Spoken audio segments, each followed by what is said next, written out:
They were 73 years old, evicted, and down to their last $200 when they moved into an abandoned house made of rotting pallets on the edge of a forgotten town. But hidden beneath those decaying floorboards was a secret room holding $245 million in cash, and discovering it would either save their lives or end them. Before we dive into the story, make sure to smash subscribe because tomorrow we have an extra special story for you that will blow your mind.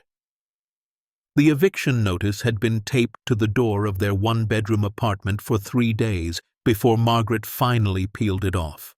The adhesive left a greasy residue on the wood, a stain that felt as permanent as everything else that had gone wrong in the past 2 years. She folded the paper carefully, as if handling it gently might somehow soften its message, and placed it in the cardboard box beside Harold's medications, the ones that cost $327 a month, even with insurance. Harold sat in the corner of their empty living room, his weathered hands resting on his knees, eyes fixed on a water stain on the ceiling he'd been staring at for the better part of an hour. At 73, he looked older than he should have. The stroke 2 years ago had taken something from him, not just the mobility in his left leg, not just the steadiness in his left hand, but something deeper. The kind of light that makes a person feel present, engaged, alive. Now he was a shadow of the man who had worked 47 years at the rail yard, fixing locomotives in snow and heat and everything in between. The man who had built their first house with his own calloused hands back in 1972. The man who used to dance with Margaret in the kitchen on Sunday mornings, spinning her around to Patsy Cline on the old radio.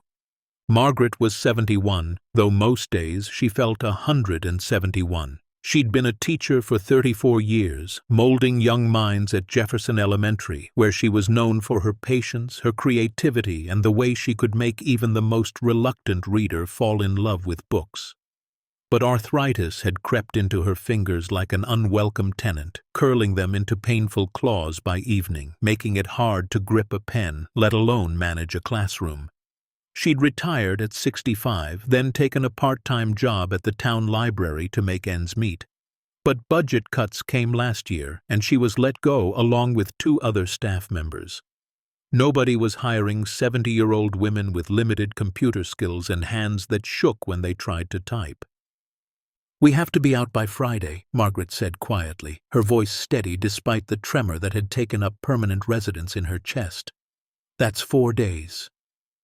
Harold didn't respond right away. He hadn't said much since the letter from the pension fund arrived 6 months ago, the one printed on expensive letterhead with apologetic language that somehow made it worse.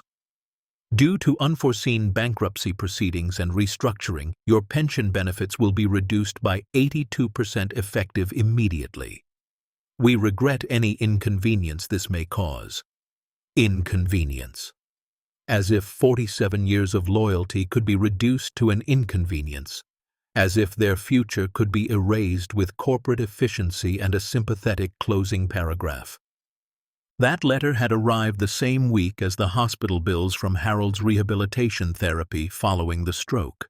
Bills that totaled $63,000. Bills that insurance had declined to cover because of something called a pre-existing condition clause buried in subsection 17, paragraph C of their policy. They'd spent 2 years fighting it, 2 years of phone calls and appeals and lawyers who charged $250 an hour to tell them they had no case. In the end, they'd lost everything. Their savings, their credit, their home, their dignity. Their combined Social Security checks totaled $1,423 a month. Rent on their one-bedroom apartment had climbed to $1,100, leaving them $323 for everything else. Food, medications, utilities, gas for the 1997 Buick that barely ran. The math didn't work. It never worked. They'd been drowning for months, treading water, waiting for someone to throw them a rope that never came. Margaret walked to the window and looked out at the parking lot 4 stories below. Their old Buick sat in the far corner, trunk already packed with what little they still owned. Clothes sorted into trash bags because they'd sold their suitcases at a yard sale 3 months ago. Photo albums wrapped in plastic to protect them from whatever came next.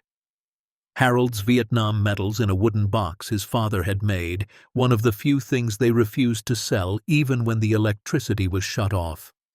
Her mother's china, packed carefully in newspaper, a wedding gift from 53 years ago that had survived every move, every hardship until now.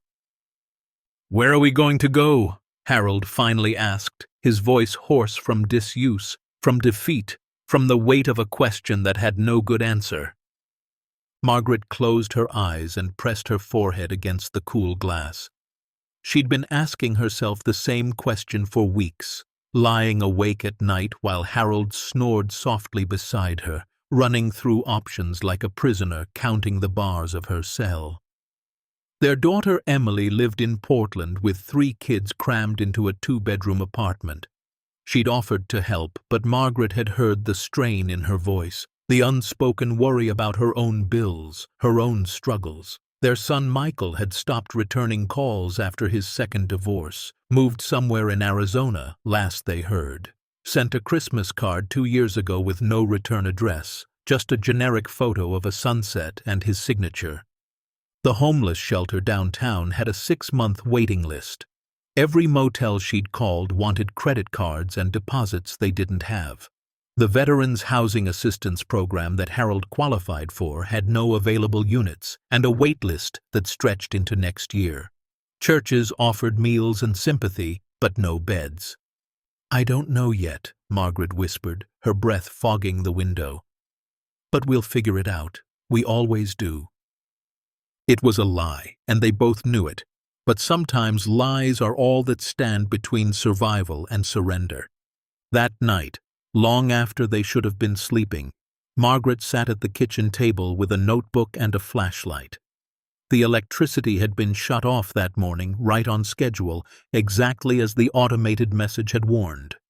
She had compiled a list of possibilities over the past 3 weeks, most of them crossed out in increasingly desperate pen strokes. The Veterans Assistance Program, crossed out. The Senior Center with its resources and referrals, crossed out.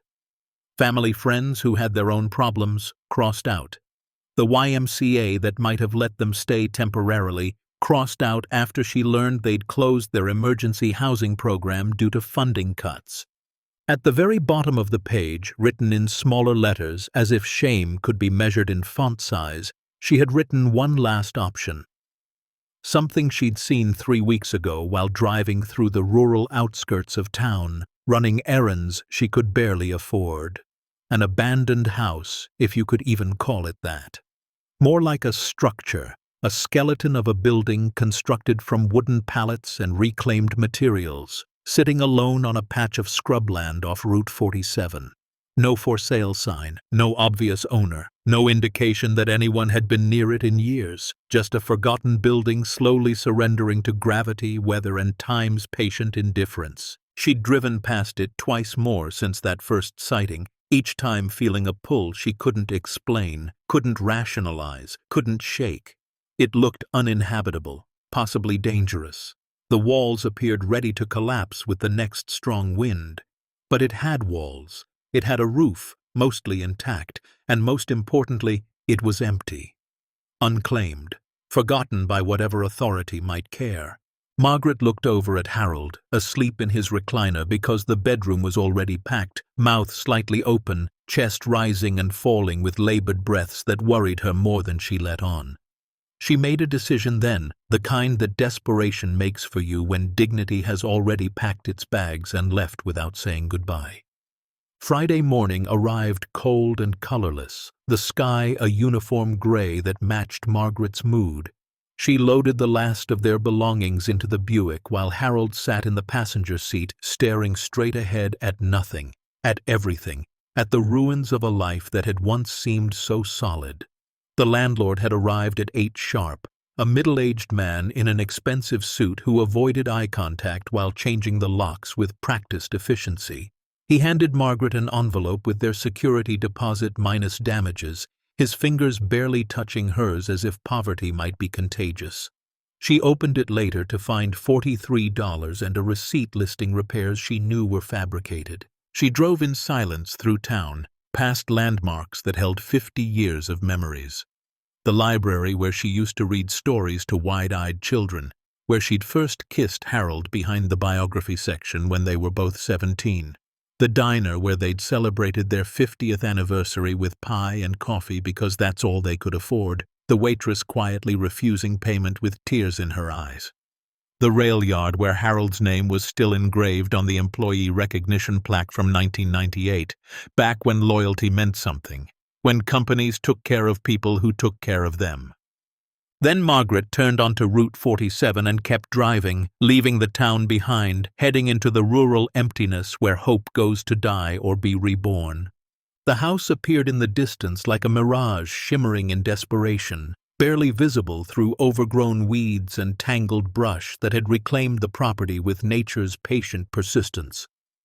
Margaret pulled onto what used to be a dirt road leading toward it, the Buick's worn suspension groaning over potholes and rocks, springs protesting with metallic squeals. "Where are we?" Harold asked, his first words in over an hour. "Somewhere safe," Margaret said, and it was half truth, half prayer. Up close, the structure looked even worse than she remembered, as if memory had been kind in ways reality refused to be.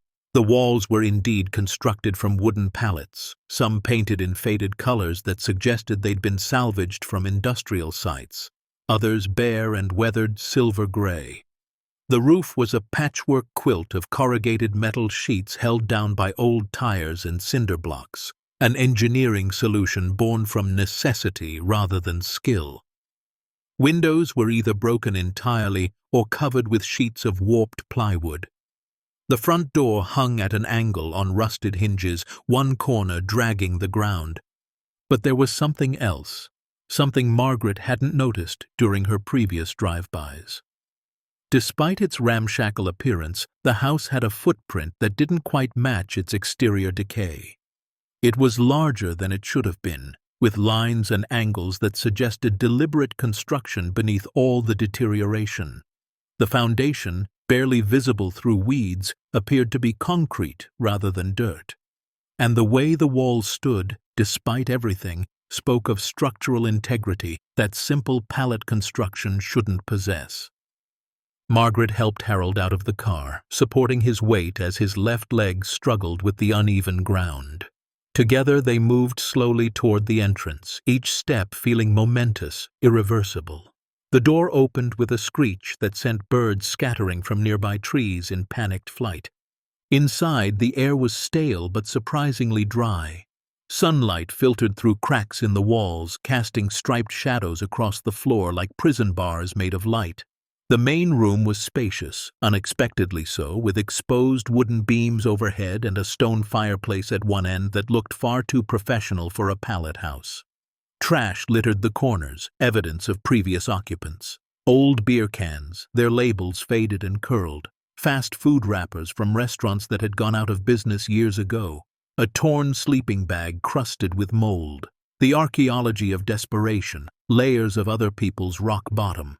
But beneath the debris, Margaret could see the bones of something more substantial, more permanent. The floor wasn't dirt or plywood as she'd expected. It was concrete, poured and finished with a smoothness that spoke of professional work. The walls behind the pallet facade appeared to have actual framing, 2x4s and structural support. And in the back corner, partially hidden behind a sheet of water-damaged drywall, was a doorway leading to what looked like additional rooms. "We can't stay here," Harold said, his voice breaking with something that sounded like the last fragment of pride. "Margaret, we can't. This is—" He didn't finish because there was no word that captured what this was. Surrender. Failure. The bottom of a fall they'd never imagined they'd take. Margaret set down the bag she was carrying and took Harold's hand, his skin paper-thin and spotted with age, the same hand that had held hers through 53 years of marriage, through births and deaths, joy and sorrow, through everything except this. "Just for a little while," she said, her voice firm despite the tears threatening to spill. "Until we find something better, I promise." That first night they slept in the Buick, the house too dark and uncertain to trust without daylight's reassurance. Margaret lay in the reclined driver's seat, a jacket bunched under her head as a pillow, listening to Harold's labored breathing from the passenger side. Through the windshield, she could see stars appearing one by one as darkness claimed the sky. The same stars that had witnessed their wedding, their children's births, every triumph and tragedy of their shared life. She thought about their wedding day, about how young they'd been, how invincible they'd felt. 20 years old, Harold fresh back from Vietnam, with nightmares he'd never quite shake. Margaret with a teaching degree and dreams of changing the world one child at a time. They'd married in a small church with 15 people in attendance, honeymooned in a cabin borrowed from Harold's uncle, and started their life with $300 between them and absolute certainty that love would be enough. For 53 years it had been. Through lean times and good times, through Harold's injuries at the rail yard and Margaret's difficult pregnancy with Michael, through the recession that nearly took their house and the cancer scare that had turned out to be benign. They'd weathered every storm together, hands clasped, faith unshaken. But this storm felt different. This one felt final. Margaret looked over at Harold, his face slack in fitful sleep, his hand still reaching toward her even in dreams, and she felt something harden inside her chest. Not her heart, she'd never let that harden, but something else. Resolve, maybe. Determination. The stubborn refusal to let this be their ending. "We're not done yet," she whispered into the darkness. "We're not." Morning came with unexpected warmth, sunlight breaking through the gray with defiant optimism.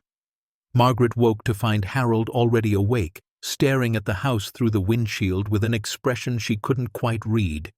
"It's bigger than it looks," he said quietly, the first observation he'd made that wasn't soaked in defeat. "I know," Margaret replied. "The foundation's concrete. Did you see that? And those beams inside, they're load-bearing. Professional work." "I saw." Harold turned to look at her, and for just a moment she saw a flicker of the man he used to be. The problem solver, the builder, the man who'd once constructed an entire garage in their backyard, using mostly salvaged materials and sheer determination. "Maybe we could clean it up," he said slowly, carefully, as if testing the words. "Make it work, at least for a while." Margaret felt something catch in her chest, a sob or a laugh, she couldn't tell which. It was the first time in months Harold had suggested doing anything beyond surviving the next day. "Maybe we could," she agreed. They spent that day clearing trash, sweeping with a broom Margaret found in the back of the Buick, assessing what could be salvaged and what was beyond hope. Harold moved slowly, his left leg dragging, his left hand clumsy, but he moved, he worked, he evaluated structural integrity with the eye of someone who'd spent a lifetime around construction and machinery. "These walls," he said, tapping a support beam, "they're solid. The pallets are just decorative or maybe insulation, but underneath, this is real construction, professional grade." Margaret swept the concrete floor, watching as years of dirt and debris revealed smooth, almost polished concrete beneath. This hadn't been poured by amateurs. Someone had known what they were doing. In the back room, behind the damaged drywall, they discovered a second space, smaller but completely intact. It had a window that actually closed, its frame straight and weather-tight. A door with a lock that still worked. The concrete floor here was even smoother, and against one wall were built-in shelves, empty now but clearly designed for storage. "We could sleep here," Margaret said, running her hand along the shelves. "It's dry, secure." By evening, exhausted and filthy, they'd set up their sleeping bags in the back room, arranged their few possessions along the walls with the care of people making a home out of surrender. Harold found an old camping stove in one of the boxes, and Margaret heated a can of soup they shared sitting on the front step, watching the sun set over empty land that stretched for miles. "We'll be okay," Harold said, though neither of them believed it. though both of them needed to hear it said. That night, as Margaret was falling asleep, her body aching from work she hadn't done in years, she heard something strange, a sound like wind moving through hollow spaces, except there was no wind, the air completely still. It seemed to come from beneath the floor, a low whistle that rose and fell like breathing, like the house itself inhaling and exhaling. She opened her eyes in the darkness, listening intently. The sound came again, distant and muffled but unmistakable, not random, almost rhythmic. She told herself it was pipes, though they had no running water, or settling wood, though the construction was clearly concrete and steel, or any of the 1,000 noises old buildings make, though this house wasn't old enough for that excuse. Harold snored softly beside her, unaware, lost in whatever dreams came to men who'd lost everything. Margaret stared at the ceiling until dawn, sleep never quite finding her, that strange sound echoing in her memory like a question waiting to be asked. Over the next week they established a routine that felt almost normal if you squinted hard enough and didn't look too closely at the gaps. Wake at sunrise because they had no electricity and darkness meant vulnerability. Eat instant oatmeal mixed with water heated on the camping stove, sometimes with a handful of raisins if they were feeling extravagant. Spend the day making small repairs with tools Harold found in a rusted toolbox someone had left behind, probably the same someone who'd built this place with such strange care. The house, despite its appearance, began to feel almost livable. They patched holes in the walls with cardboard and duct tape, covered broken windows with plastic sheeting that let in light while keeping out wind. Even got the fireplace working after Harold spent an entire afternoon clearing years of debris from the chimney, emerging covered in soot but grinning for the first time in months. But strange things kept happening, little anomalies that Margaret catalogued in her mind like evidence of something she couldn't quite name. Mail started appearing in a broken mailbox at the road's edge, rusty and hanging at an angle but somehow still functional. Not addressed to anyone, just blank envelopes containing grocery store coupons and pizza advertisements, as if someone, somewhere, still thought people lived here, still maintained this address on active mailing lists. One morning, Margaret found fresh tire tracks in the dirt near the house, parallel lines pressed deep into mud from overnight rain. Not their tracks, theirs were shallower from the Buick's worn tires. These were wider, deeper, from a heavier vehicle. Someone had been there during the night, circled the property, stopped in several places, then left. Another day, a man in a black truck drove slowly past on Route 47, which almost never had traffic. He stopped at the end of their dirt road, sat there for a full minute with his engine running, staring at the house with an intensity Margaret could feel even from 100 yards away. Then he drove off without saying a word, without getting out, without any explanation. "People know this place," Harold said one evening as they ate canned beans by lantern light. "I think you're right," Margaret agreed, her stomach tight with worry. "Should we be worried?" Margaret didn't answer because she didn't know, because worry had become their default state, because fear was just another utility they couldn't afford to shut off. It was during the second week, while Margaret was sweeping the kitchen area, trying to make it presentable enough that she could look at it without feeling shame, that she noticed something odd about the floor. Most of it was solid concrete, uniform and gray, exactly what you'd expect. But in one section, near the back wall where shadows gathered even in daylight, the concrete looked different, newer somehow, smoother, as if it had been poured separately, maybe years after the original foundation. She knelt down, her knees protesting with arthritic pain, and ran her hand across the surface. It was level with the rest of the floor, precisely level, not even a millimeter of difference. But the seam was visible if you looked closely, if you knew what you were looking for, a hairline crack that ran in a perfect rectangle roughly 6 feet by 6 feet. She tapped it with her knuckles, the way Harold used to test walls for studs. The sound that came back was wrong. Not the solid thud of concrete meeting earth, but something hollow, empty, echoing. Her heart began to race, that strange whistling sound from the first night suddenly making terrible sense. "Harold!" she called, trying to keep her voice calm. "Come look at this!"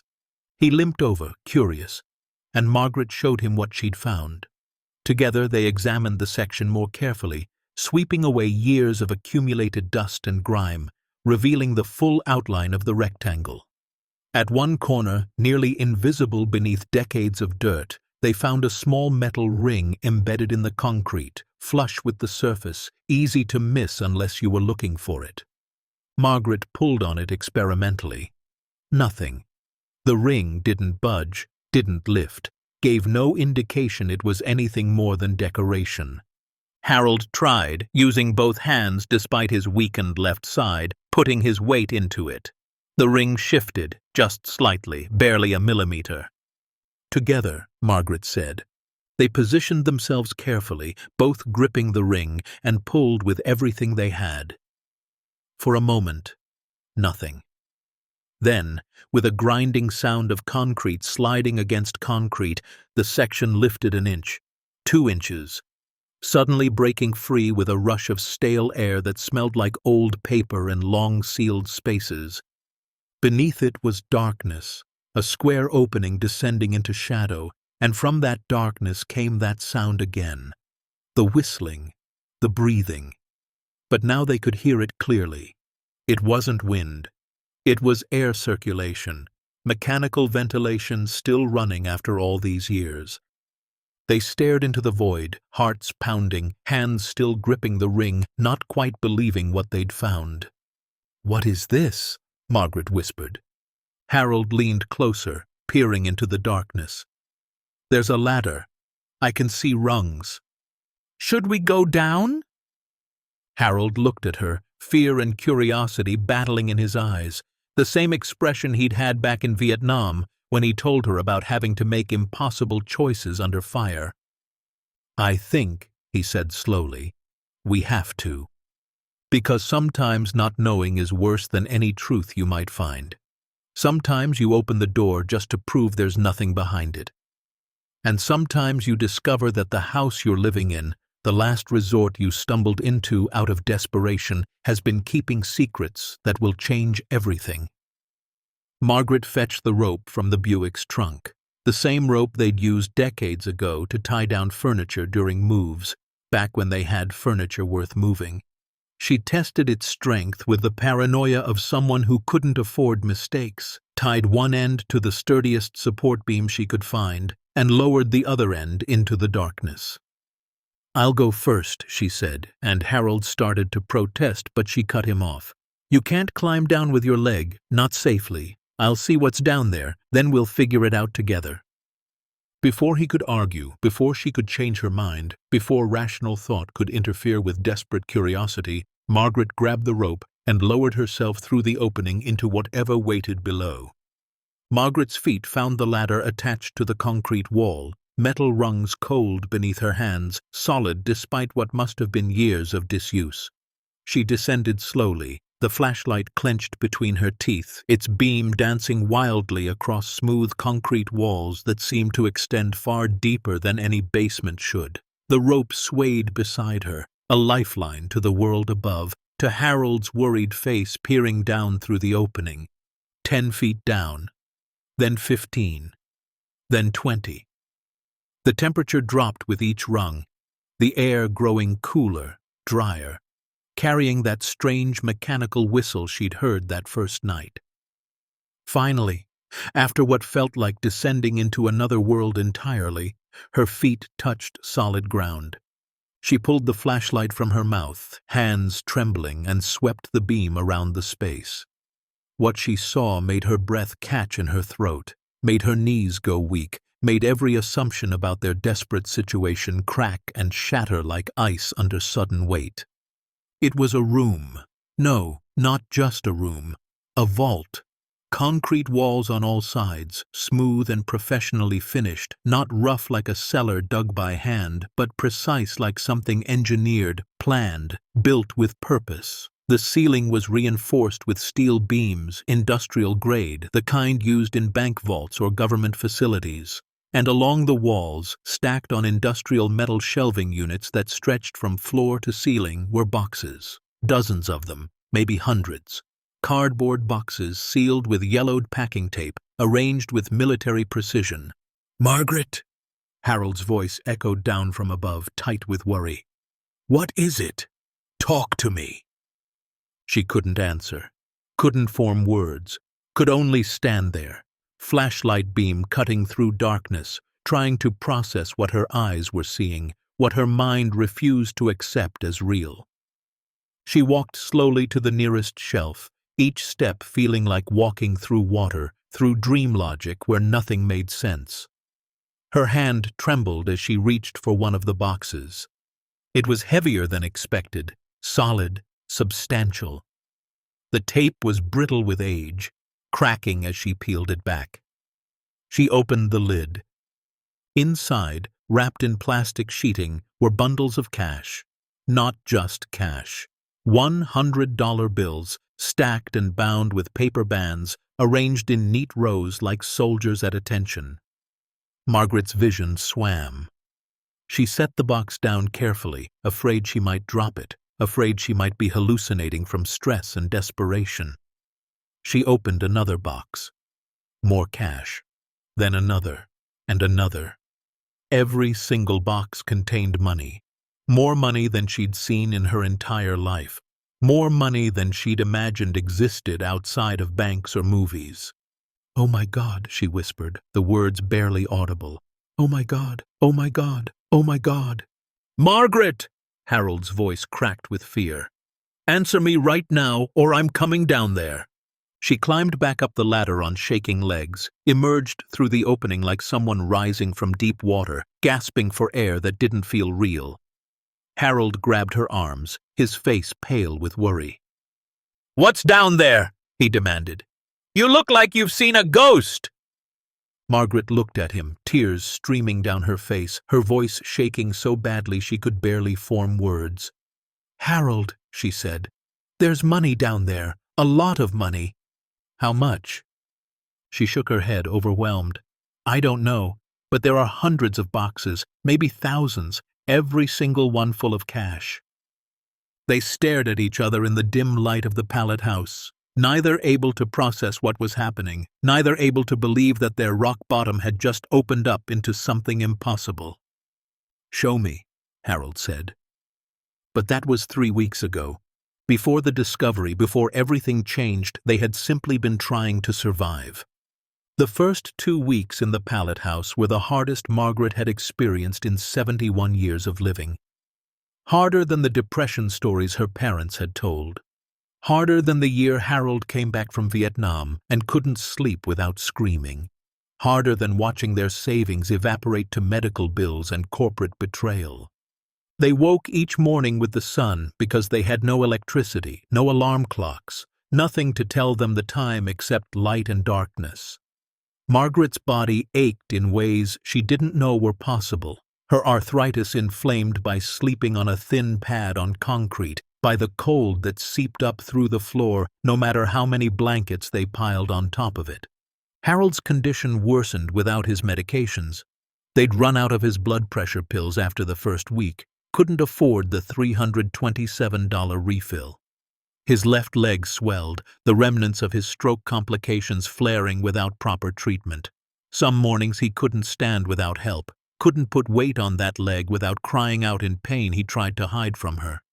"We should go to the emergency room," Margaret said one morning, watching Harold struggle to get up, his face gray with pain. "And tell them what?" Harold replied, his voice tight. "That we can't pay?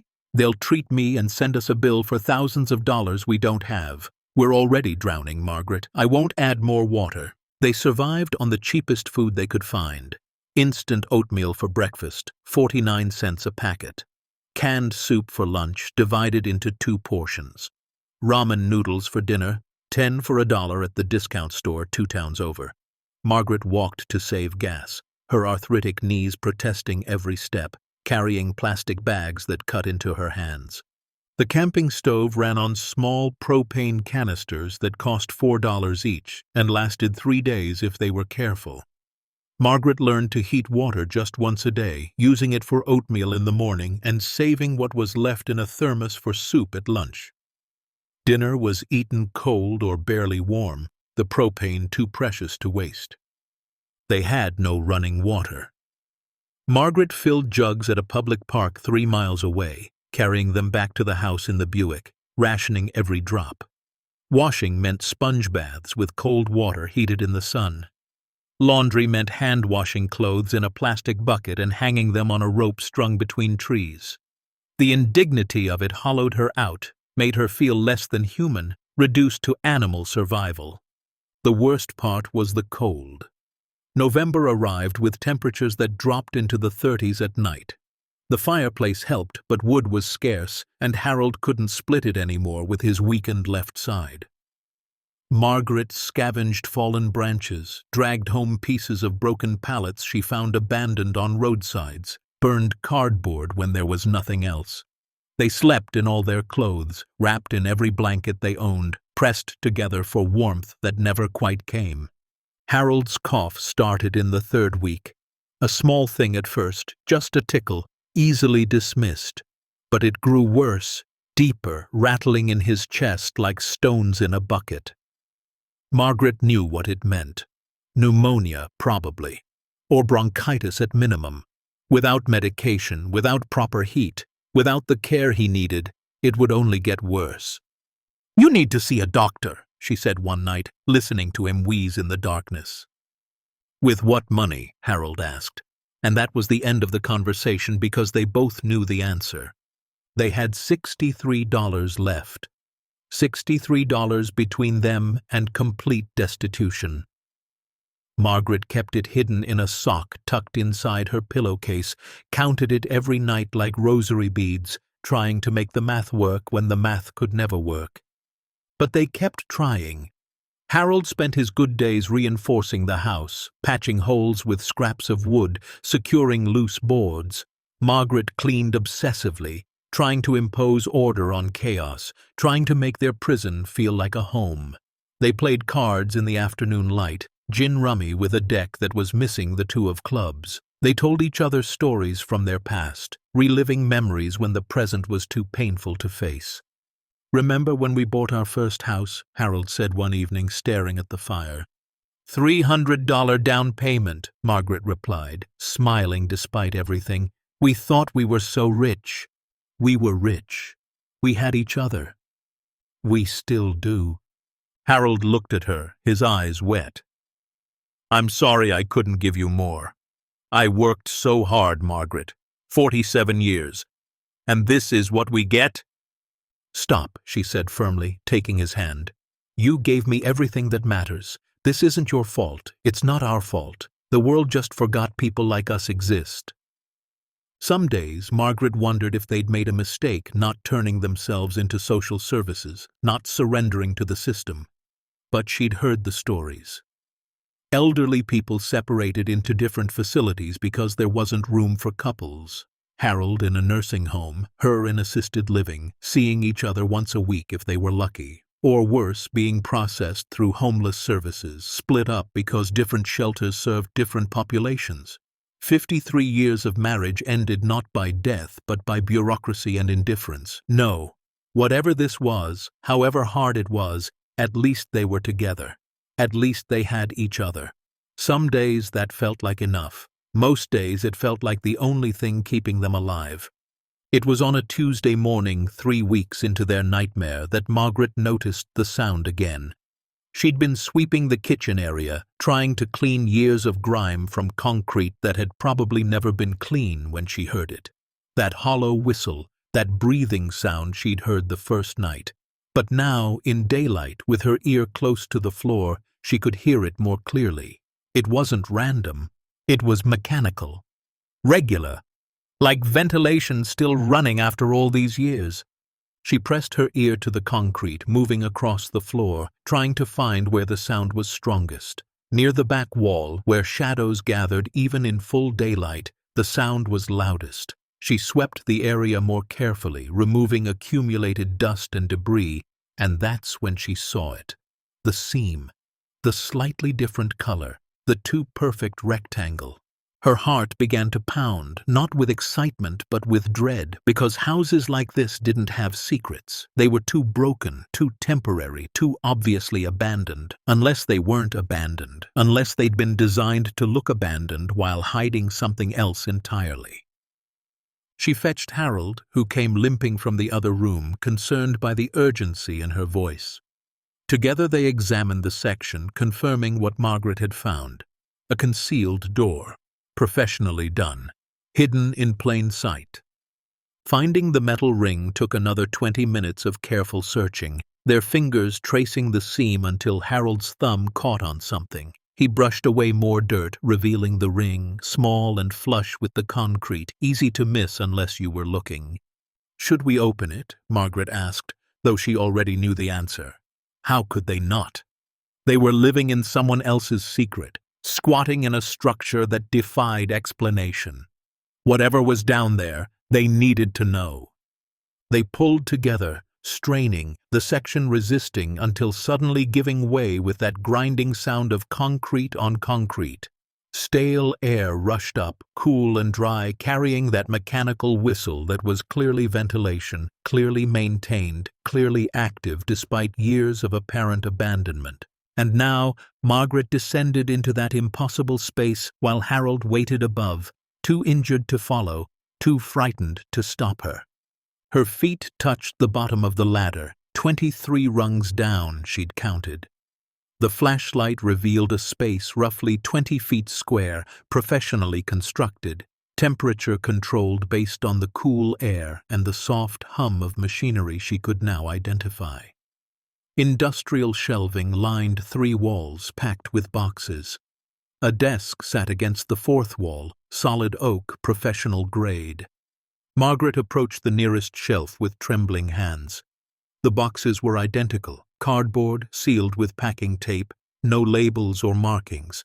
She took one down, surprised by its weight, and set it on the concrete floor. The tape crackled as she peeled it back, brittle with age. Inside were bundles of $100 bills. Each bundle was bound with a paper band. Each band was marked in faded ink, $10,000. She counted the bundles, 10 of them, $100,000 in a single box.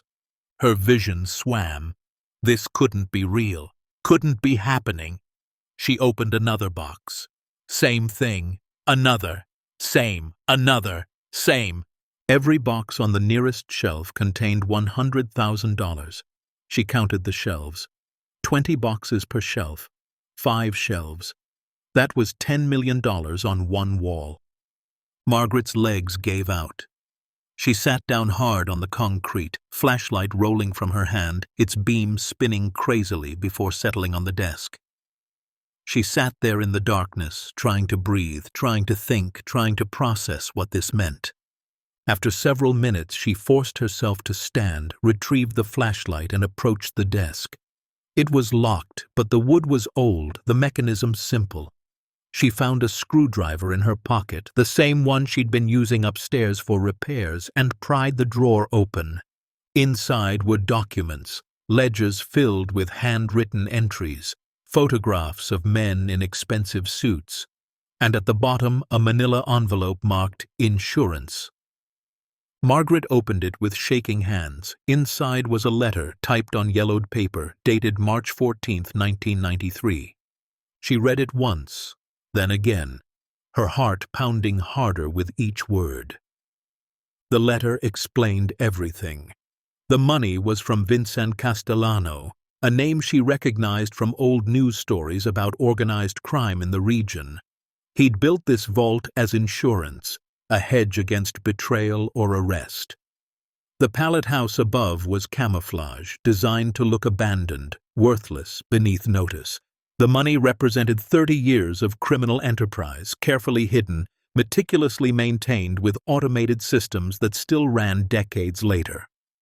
And the final paragraph: "If you're reading this, then either I'm dead or I've been arrested.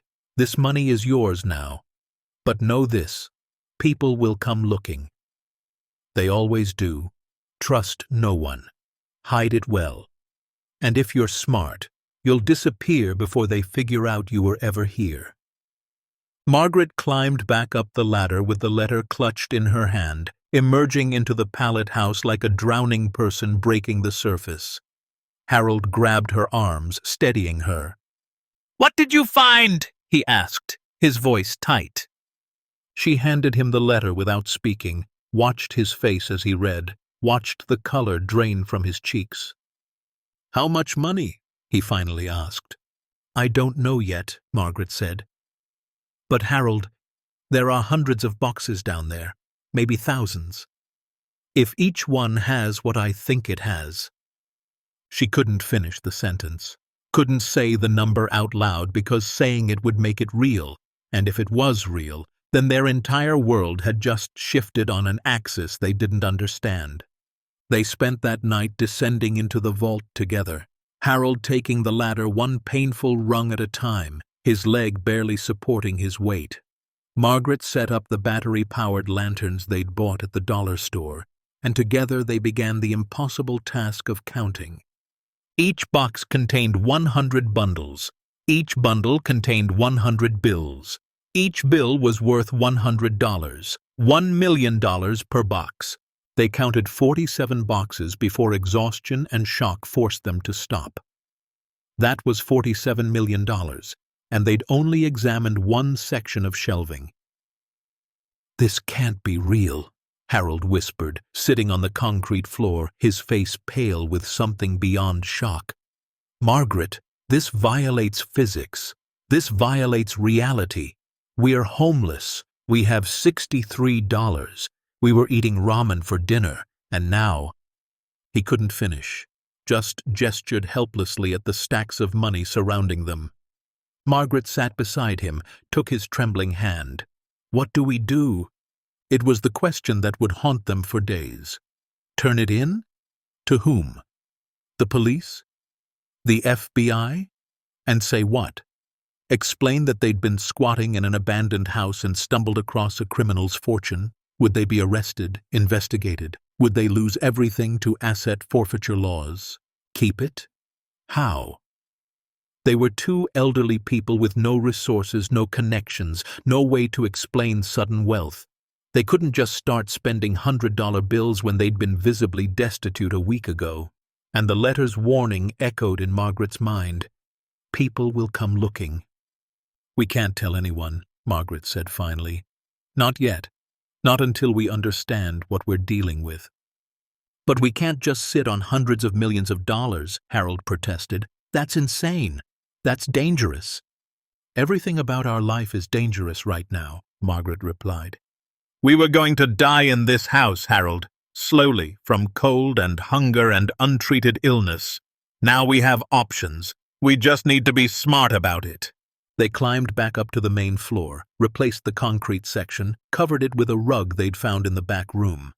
For the rest of that night they sat in silence, processing, trying to accept a reality that made no sense. What happens next will turn this night upside down, reveal a truth nobody expected, and remind us why sometimes the quietest voices carry the most power. Stay tuned to see what happens next. If you're enjoying the story, please like, share, and subscribe for more. The next morning, Margaret woke early, Harold still sleeping beside her, his breathing raspy but steady. She lay there staring at the ceiling, listening to the mechanical whistle that now made complete sense, wondering if this was really happening or if desperation had finally broken her mind. She got up quietly, walked to the kitchen area, and stood over the concealed door. Just looking at it, knowing what lay beneath, felt surreal. Yesterday they'd been counting dollars. Today they were sitting on more money than entire towns possessed. She made a decision then, practical and immediate. They needed to survive. Harold needed medication. They needed food, heat, basic supplies. And sitting directly beneath them was the solution, dangerous and terrifying but undeniable. When Harold woke, she presented her plan. "We take just enough to get by. One bundle, $10,000. We hide it among hundreds of bundles where it won't be noticed. We cache it slowly, carefully in different places. We buy what we need to survive and nothing more. We don't draw attention, we don't change our appearance or lifestyle, we just stop starving. Harold looked at her for a long time. That's theft. From a dead mobster who stole it first, Margaret replied. And we're not stealing it, we're borrowing it to stay alive. And then what? We just live here forever, sitting on a fortune, waiting for criminals to show up? No, Margaret said. We figure out what to do with it, but first we survive, because I'm not letting you die of pneumonia when the solution is 20 feet below us. Harold was quiet, wrestling with a lifetime of law-abiding behavior, of doing the right thing, of playing by rules that had ultimately betrayed them. Finally, he nodded. One bundle, and we're very, very careful. They descended together, Harold moving slower than before, his cough echoing in the concrete chamber. Margaret opened a box from the middle of a shelf, removed one bundle from the center where its absence wouldn't be noticed, and resealed the box.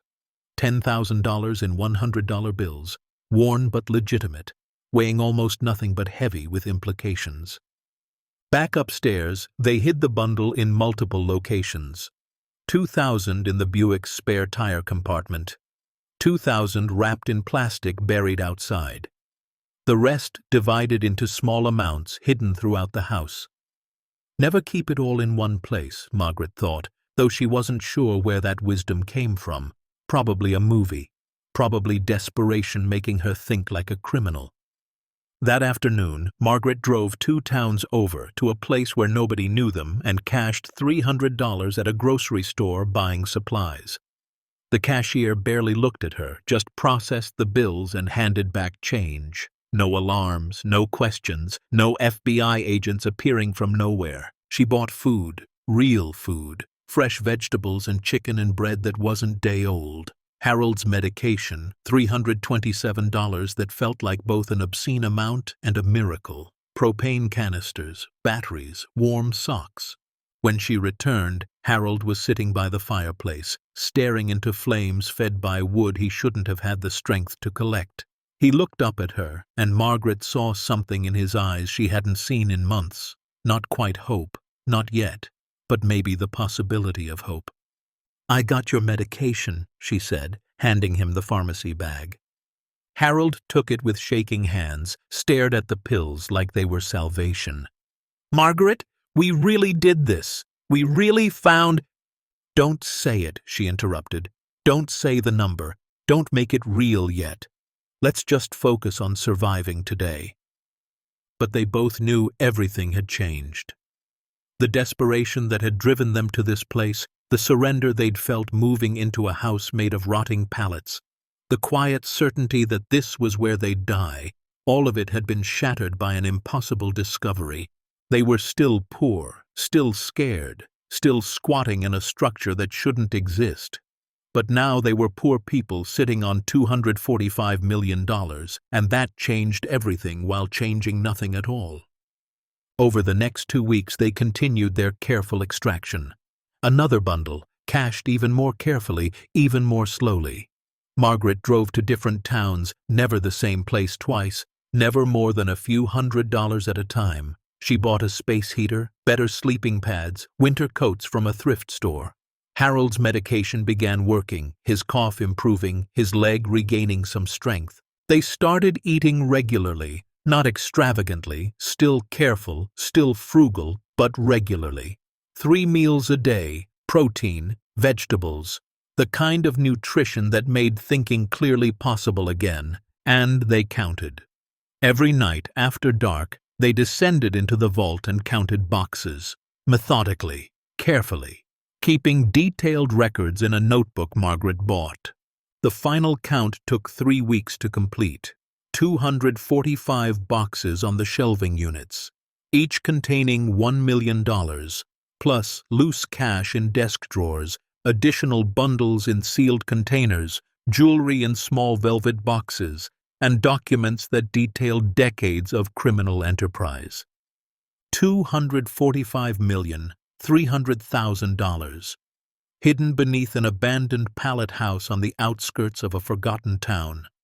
guarded only by two desperate elderly people who had no idea what they'd stumbled into and no plan for what came next. They sat in the vault one night, surrounded by more money than they could process, and just stared at each other. "We can't keep this secret forever," Harold said. "I know. People will come looking. The letter said so." "I know that too." "So what do we do?"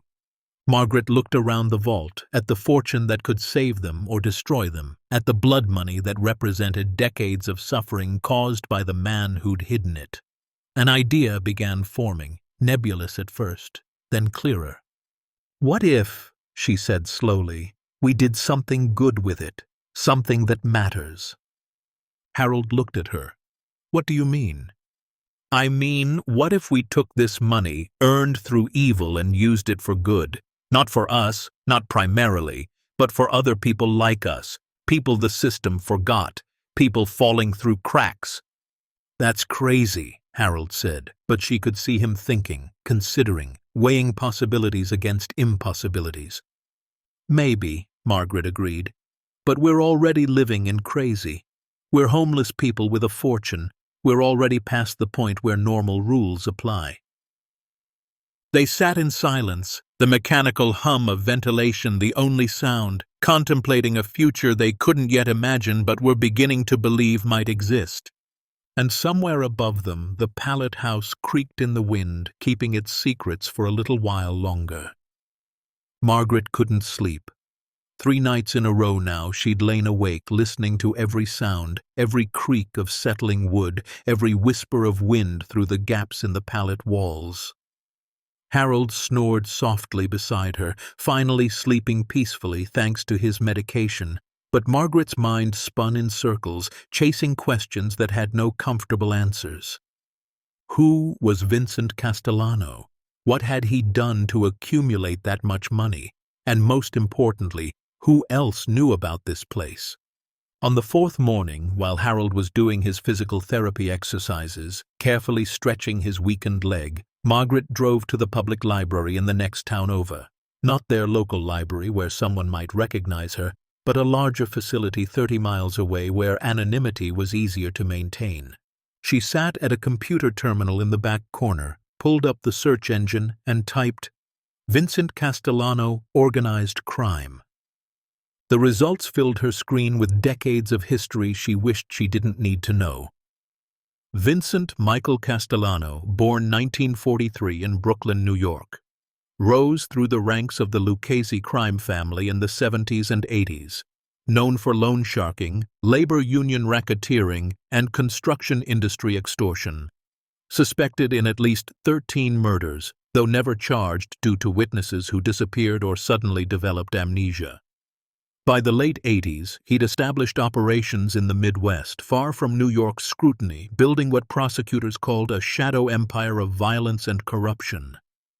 Margaret scrolled through articles from the 90s, federal investigations, RICO charges pending, associates turning state's evidence, the net closing around Castellano's organization. Then, in March 1993, he vanished. His car was found at the airport, his house empty, his bank accounts drained. The FBI assumed he'd fled to South America or Europe, somewhere without extradition treaties. His organization collapsed within months, his lieutenants arrested or killed in internal power struggles. But he hadn't fled. He'd built a vault beneath a pallet house in rural America and disappeared into it, taking his fortune with him. Margaret found photos. Castellano in his prime, a man in his 40s wearing expensive suits, dark hair slicked back, eyes that looked dead even in photographs. The kind of eyes that had seen terrible things and ordered worse. There were crime scene photos too, though Margaret closed those quickly, not wanting to see the aftermath of his decisions, the bodies left behind. She found one article from 2007, an investigative piece about unsolved disappearances connected to Castellano's organization. 14 people had vanished during his reign, most of them witnesses or rivals. One was a federal prosecutor's assistant who'd been gathering evidence. Another was a union organizer who'd refused to cooperate. The rest were names without faces, people who'd crossed someone powerful and paid the ultimate price. Margaret felt sick. The money beneath their house, the fortune that could save them, was covered in blood. Every bundle represented someone's suffering, someone's fear, someone's silence purchased at gunpoint, or worse. She printed several articles, paying $3 to the library clerk, and drove home with them hidden in her purse like contraband, which, she supposed, they were. That evening she showed Harold what she'd found. They sat by lantern light, reading through the articles, their faces growing graver with each page. "This is blood money," Harold said quietly when they finished. "Every dollar of it." "I know." "We're living on top of a mass grave, metaphorically speaking." Margaret nodded. "The question is, what do we do about it?" Before Harold could answer, they heard something outside. The sound of an engine, heavy and powerful, approaching slowly. Margaret killed the lantern, plunging them into darkness. Through gaps in the wall, they could see headlights sweeping across the property, a vehicle moving up their dirt road. Margaret's heart hammered. Harold struggled to his feet, reaching for the tire iron they kept by the door. The vehicle stopped about 50 feet from the house, engine idling. For a long moment, nothing happened. Then a door opened, closed. Footsteps crunched on gravel. A knock at the door, hard and authoritative. Margaret approached slowly, keeping her voice steady. "Who is it?" "Daniel Castellano," a man's voice answered. "Vincent was my uncle. I think we need to talk." Margaret's blood turned to ice. She looked at Harold, who nodded slightly, understanding passing between them. Hiding would only make things worse. She opened the door but kept the chain latched, peering through the gap.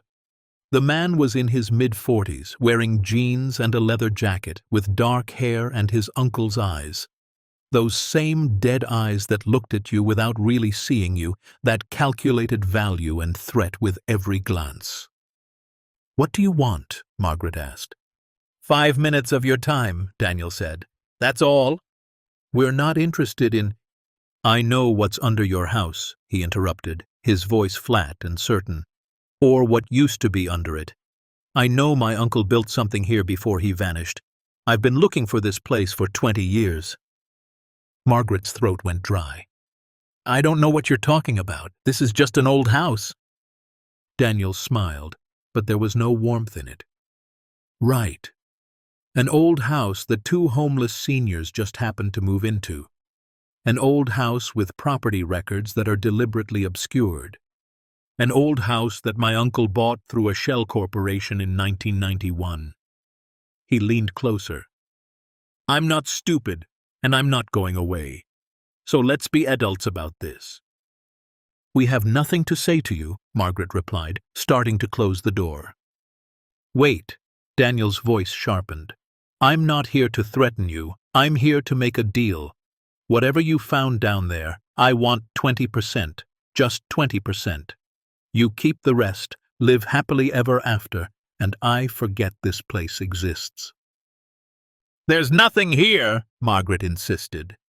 "Then you won't mind me calling the county assessor, having them do a proper survey of the property. Maybe find some interesting architectural features. Maybe trigger some questions about squatters' rights and adverse possession laws that aren't actually filed yet." It was a threat wrapped in reasonable words. Margaret felt Harold beside her now, his presence solid and reassuring. "Leave," Harold said, his voice steady despite his fear, "and don't come back. This is our property. We have documentation. You're trespassing." Daniel laughed. "Documentation?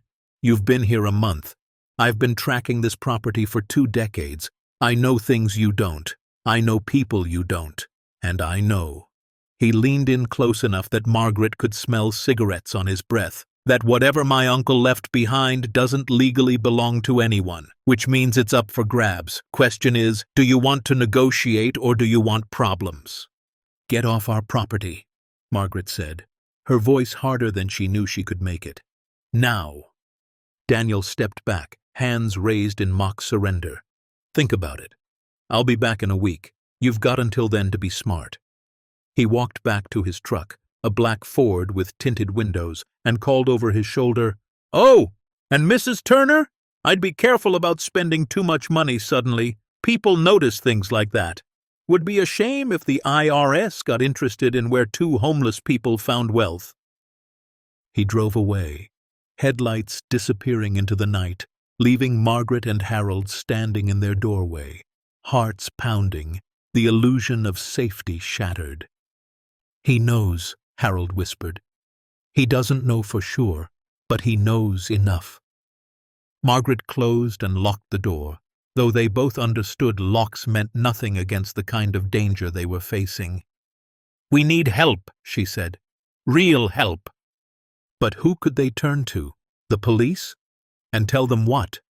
That they'd found a fortune hidden by a dead mobster and now his nephew was threatening them? They'd lose everything, possibly face criminal charges for not reporting it immediately. A lawyer? With what money? The little they'd taken was already spent on survival. They couldn't hire someone competent enough to protect them without revealing what they were protecting. "Maybe we should just give it to him," Harold said, sinking into his chair. 20%. It's still more money than we'd ever need. "And then what?" Margaret asked. "He goes away quietly. A man like that, he'll want more and more until he has all of it, or until we're not useful anymore." She thought about the articles she'd read, about the witnesses who disappeared, about the kind of family Daniel came from. Giving him anything would be like bleeding in shark-infested water. It would only make things worse. Over the next few days, they tried to continue their routine, but fear had moved in like a permanent resident. Margaret jumped at every sound. Harold slept with the tire iron within reach. They took shifts, staying awake, watching, waiting for Daniel to return, or for something worse. During the day, Margaret researched Daniel Castellano. He was real, Vincent's sister's son, raised in that world but never quite successful at it. Several arrests for minor offenses in his 20s, assault charges that were dropped, a pattern of violence that never quite stuck in court. He'd been trying to claim his uncle's legacy for decades, chasing rumors and dead ends, and now he'd found them. The stress was killing Harold. His blood pressure spiked despite medication. His hands shook. The cough that had finally subsided came back with vengeance. Margaret watched him deteriorate and felt rage building inside her, hot and righteous. They'd survived homelessness, survived the collapse of everything they'd built, survived rock bottom, and she'd be damned if some criminal's nephew would take away their chance at something better. She started making plans, defensive measures. She hid their most important documents in the vault. She memorized the route to 3 different police stations, timing how long it would take to reach them. She kept the car keys in her pocket at all times. If Daniel came back with violence, they'd run. They might lose everything, but they'd be alive. Then the second visitor arrived. It was early morning, sun barely up, when Margaret heard the knock. Not aggressive like Daniel's, but professional, authoritative. She opened the door to find a woman in her 50s wearing a business suit, holding a leather folder. "Mrs. Turner, my name is Sandra Reeves. I'm an attorney specializing in estate recovery and asset protection. I wonder if we might speak privately." Margaret's suspicion must have shown on her face because Sandra smiled, the kind of smile that acknowledged the absurdity of the situation. "I know how this looks," Sandra said. "Stranger shows up at your door offering legal services you didn't request. But I received an interesting call last week from a man claiming you're sitting on unclaimed assets from the Castellano estate. He wanted to hire me to establish his claim. I declined, but it made me curious." "I don't know what you're talking about," Margaret said automatically. "Of course you don't. But may I come in? Just for 10 minutes. If I'm wrong, I'll apologize and leave. If I'm right, I might be able to help you navigate something very complicated." Margaret looked back at Harold, who shrugged, the gesture of a man too tired to keep fighting. She let Sandra in. They sat around their makeshift table, Sandra looking around the Pallet house with professional assessment rather than judgment. "I've been practicing law for 27 years, she began. 12 of those specializing in asset recovery for criminal estates. The Castellano case has been a mystery in legal circles for decades. $200 million, give or take, that disappeared when Vincent did. The FBI searched for years, found nothing, eventually closed the case. "Why are you telling us this?" Margaret asked. "Because Daniel Castellano is dangerous, stupid, and persistent. Bad combination. If you really have stumbled onto Vincent's assets, you're in a situation that requires very careful legal navigation." She opened her folder. "There are precedents for this. Finders aren't automatically keepers, especially with criminal proceeds, but there are also cases where courts have awarded portions to discoverers, particularly when the original owner is deceased and there are no legitimate heirs with standing." "We're not confirming anything," Harold said carefully. "Smart," Sandra agreed. "But hypothetically speaking, if someone were to discover such assets, they'd need three things. First, legal representation to establish their claim. Second, a strategy for reporting the discovery in a way that protects them from criminal liability. Third, protection from people like Daniel who think they're entitled to money their criminal relatives stole." She slid a business card across the table. "My retainer is $15,000. If you find yourself in a hypothetical situation requiring my services, call me. If not, forget I was here." After she left, Margaret and Harold sat in silence for a long time. "Can we trust her?" Harold finally asked. "I don't know," Margaret admitted. "But she's right about one thing. We're in over our heads. We need help from someone who understands how this works." "Or we just walk away," Harold suggested quietly. "Leave it all. Get in the car. Drive to Portland. Sleep on Emily's couch. Be poor, but safe." Margaret looked at him, at the exhaustion carved into his face, at the way his hands trembled from stress and illness. "Is that what you want?" "I want you safe," Harold said. "That's all I've ever wanted." "I want that too," Margaret replied. "But walking away doesn't make us safe. Daniel knows who we are, where we are. We don't have the luxury of pretending anymore." That week, something else started happening. The community, small as it was, began noticing them. Mrs. Chen from the farm 2 miles down the road stopped by with a casserole, saying she'd heard new people had moved into that old place and wanted to welcome them. Margaret accepted it with gratitude and suspicion, wondering what Mrs. Chen had really heard, what rumors were circulating. At the discount grocery store, the cashier who'd never spoken to them before suddenly asked how they were settling in, if they needed anything. The gas station attendant mentioned he'd seen work being done on their property, wondered if they were planning to stay long-term. "People are talking," Harold said after the fourth such interaction. "We're becoming visible." "We're becoming suspicious," Margaret corrected. "We showed up destitute, now we're buying medication and food. Someone's going to wonder where the money came from." They had to be smarter. Margaret instituted new rules. No more than $50 cash per purchase. No purchases in the same store more than once a week. Everything paid in small bills, nothing larger than a 20. They started making up a story, practicing it until it sounded natural. Harold's brother in California had passed away, left them a small inheritance, just enough to get by. Nothing extravagant, but maintaining the lie was exhausting. Every interaction became a performance, every answer carefully calibrated to be believable without being too specific. Margaret felt like a criminal, which she supposed she was, living off money that wasn't hers, hiding assets from authorities, lying to everyone who asked innocent questions. The moral weight of it crushed her some nights. She'd lie awake thinking about Vincent Castellanos' victims, about the lives destroyed by the money they were now using to survive. How could taking that money be justified? How could using it be anything other than benefiting from evil? "We're no better than he was," she said one night, voicing the thought that had been haunting her.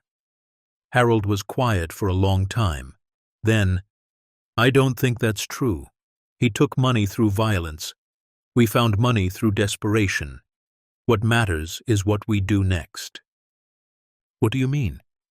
I mean, maybe we use it differently. Maybe we take something built on suffering and turn it into something that relieves suffering. Would that make it clean? Maybe not. But it might make it mean something.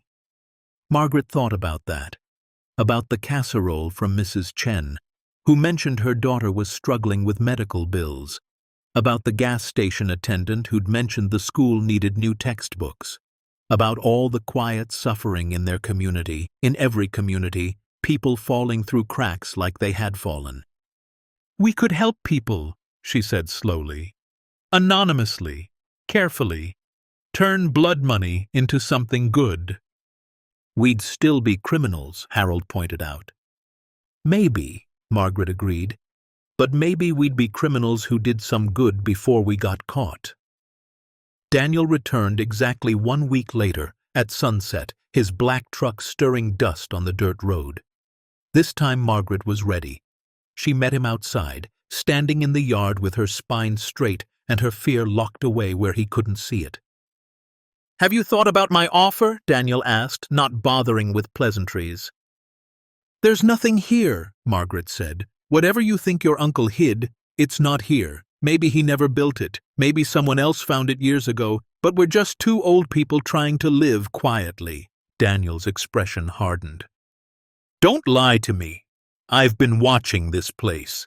You went from broke to comfortable in 3 weeks. New medication, new supplies, car repairs. Where'd the money come from? Harold's brother died, Margaret said, delivering the lie they'd practiced. Left us $12,000. It's not much, but it's enough. Prove it, Daniel challenged. I don't have to prove anything to you. Now get off our property. You're making a mistake, Daniel said, his voice dropping to something dangerous. I'm offering you a way out. Take it while you still can.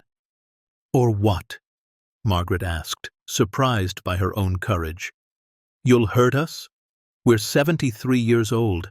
We have nothing left to lose except our lives, and those aren't worth much these days.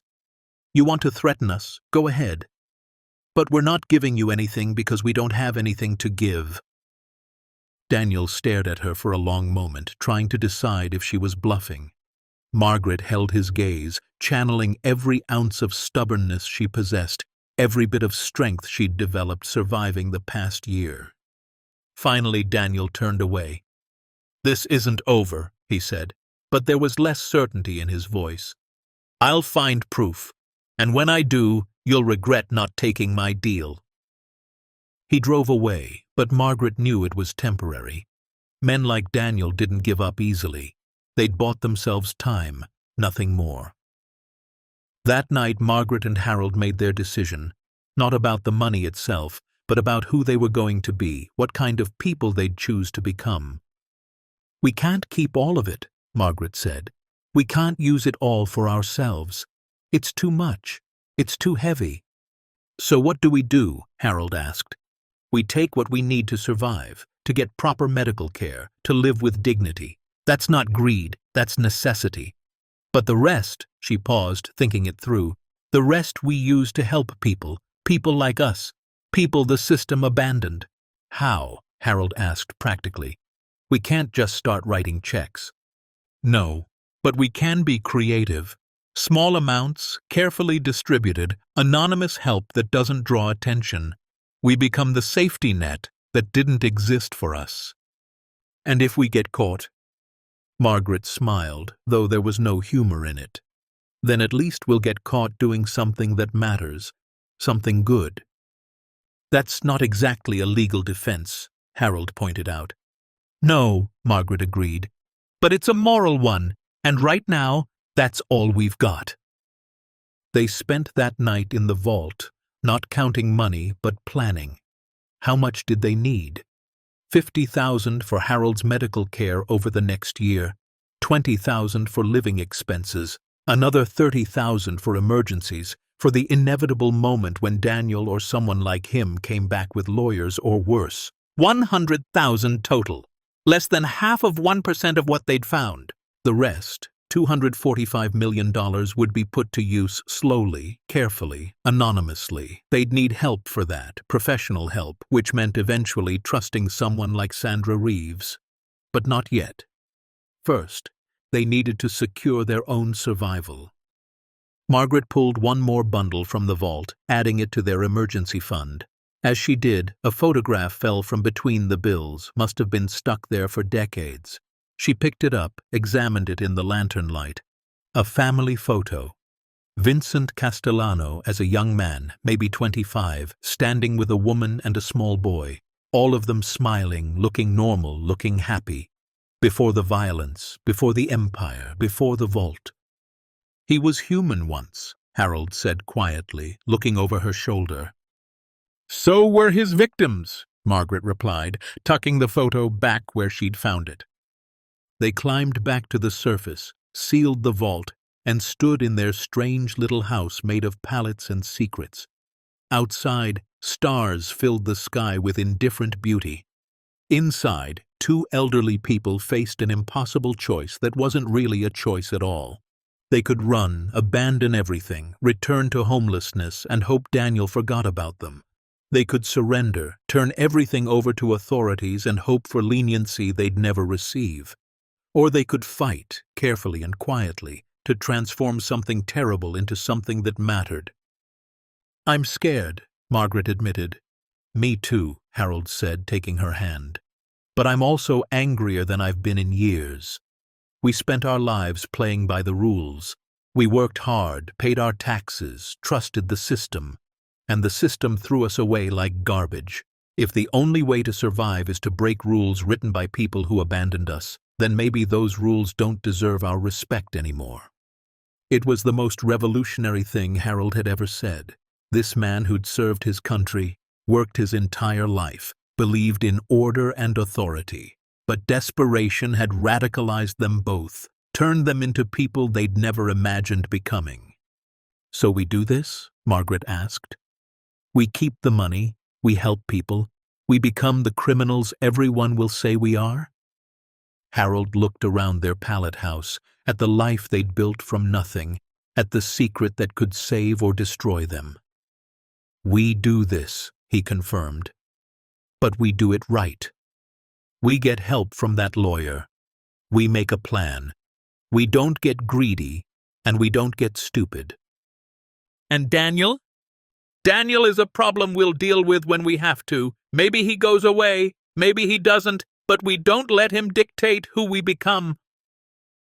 Margaret nodded, feeling something settle inside her. Not peace exactly, but purpose. They'd found something terrible and were going to try against all odds and logic to make it beautiful. It was probably impossible. It was definitely illegal, but it was theirs.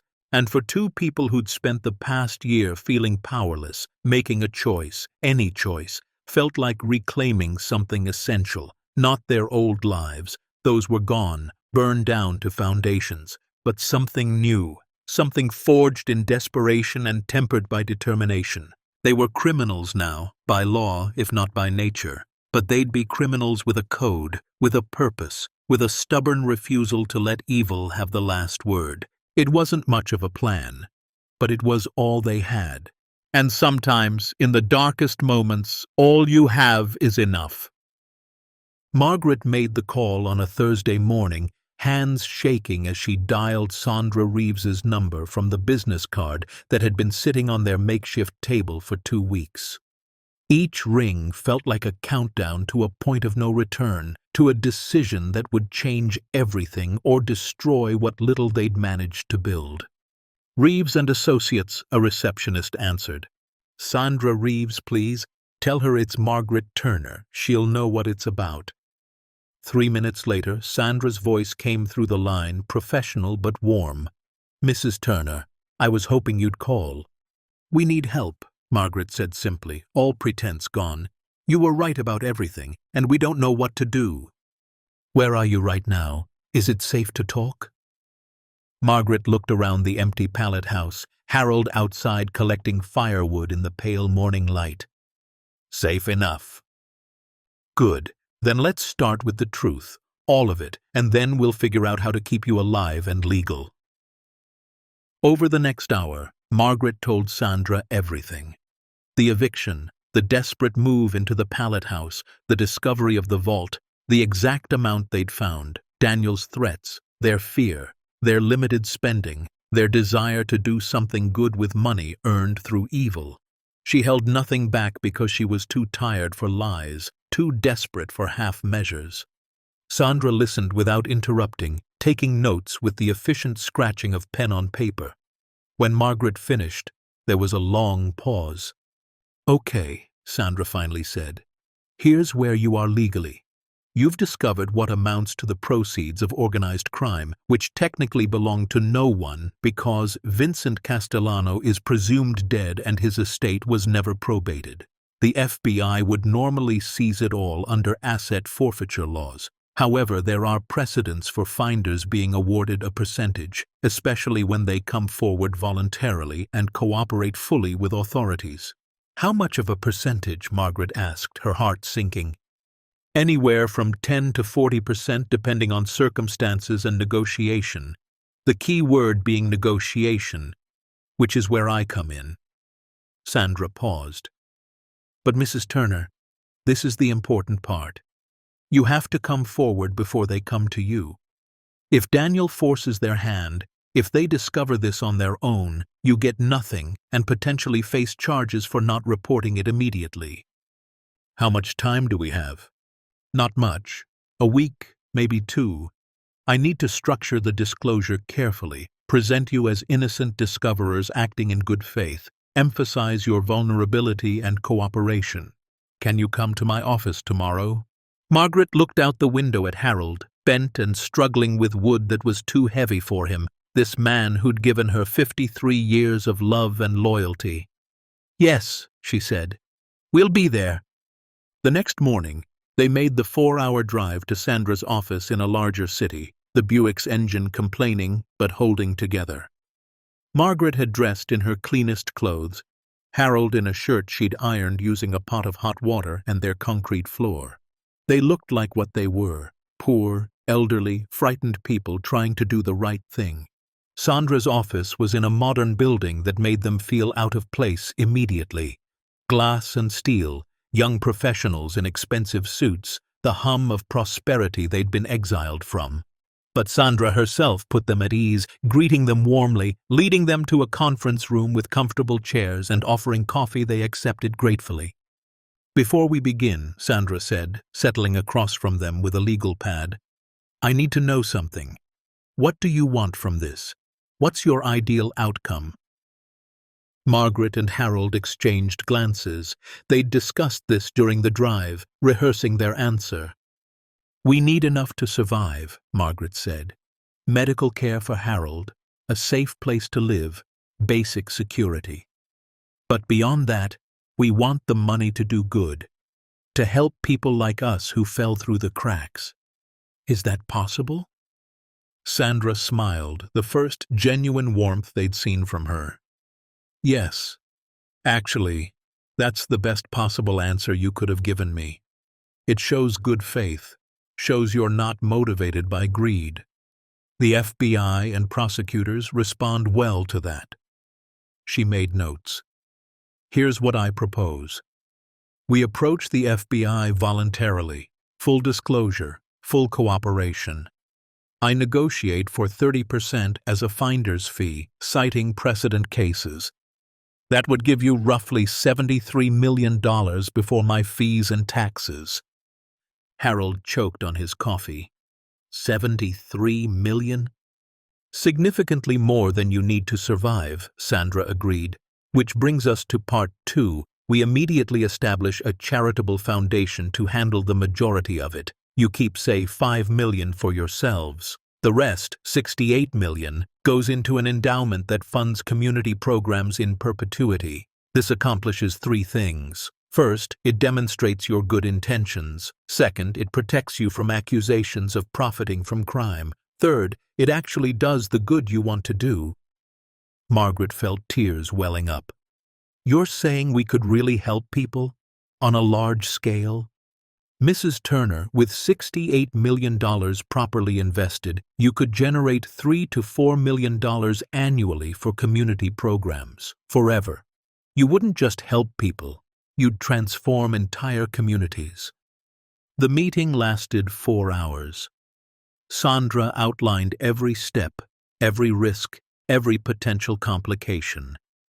She warned them that the process would be invasive, that federal agents would investigate their entire lives, that nothing would be private anymore. She explained that Daniel might try to contest their claim, that there could be legal battles lasting years. But, she concluded, if we do this right, you'll be protected, you'll be legal, and you'll have the resources to make a real difference. Margaret looked at Harold. He nodded slowly. Let's do it, she said. Sandra made the calls that afternoon. The FBI arrived 3 days later, 4 agents in dark suits with badges and recording equipment. They were professional, thorough, and initially skeptical. Margaret and Harold sat in their pallet house, now warm with a space heater they could finally afford, and answered every question: where they'd come from, how they'd found the vault, exactly what was inside, what they'd taken, where it was now. The lead agent, a woman named Chen with kind eyes and a firm handshake, examined the vault herself, climbing down with 2 other agents while the 4th stayed with Margaret and Harold. They were down there for hours, photographing, cataloging, documenting everything. When Agent Chen emerged, she looked at them with something like respect. You could have run, she said, could have taken enough to disappear and never looked back. Why didn't you? Because we're not those kind of people, Margaret replied simply. We might be desperate, but we're not thieves. You took $10,000, Agent Chen pointed out. To survive, Harold said, his voice steady despite his fear. To buy my medication so I wouldn't die. Would you have done differently? Agent Chen was quiet for a moment. Then she smiled slightly. No, I wouldn't have. She closed her notebook. Okay, here's where we are. This is definitely Vincent Castellano's money, which means it's proceeds from organized crime spanning 3 decades.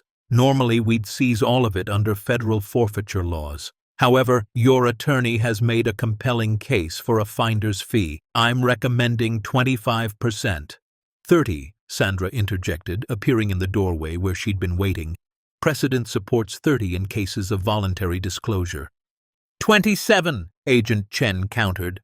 And that's generous. Done, Sandra said before Margaret could process the numbers.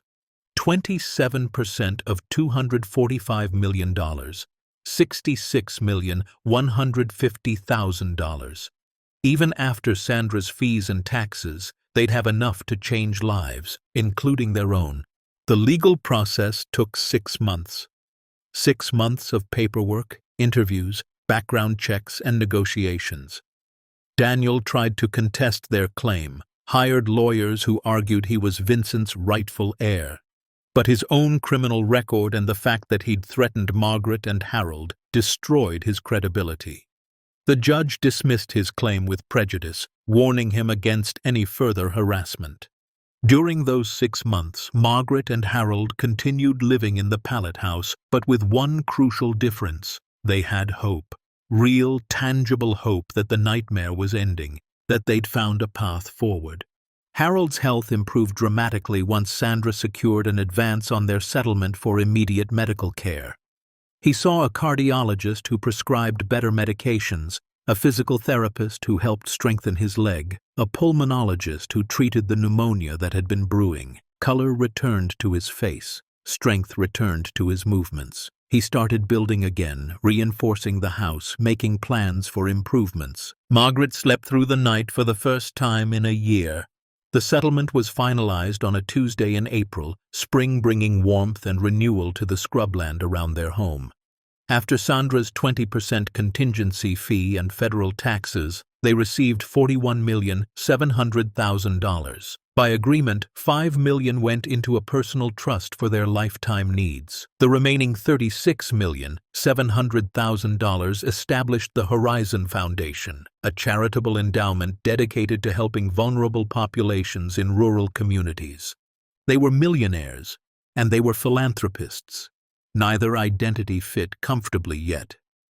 "What do we do first?" Harold asked the day the money became official, sitting in their pallet house that now had electricity, running water, and genuine doors that locked. Margaret had been thinking about this for months. "We start with our community. The people here who've shown us kindness even when we had nothing. We help them first." The town of Millbrook, population 843, had been dying slowly for 2 decades. The lumber mill closed in 2003, taking 200 jobs with it. The hospital shut down in 2009 due to budget cuts. Young people left as soon as they could, seeking opportunities elsewhere. What remained was a community of stubborn survivors, elderly residents, and families too rooted or too poor to move. Margaret and Harold had become part of Millbrook without meaning to. Mrs. Chen still brought them casseroles. The gas station attendant, whose name was Tom, always asked about Harold's leg. The grocery clerk, Sarah, slipped them expired coupons that saved precious dollars. These small kindnesses, offered when they had nothing, hadn't been forgotten.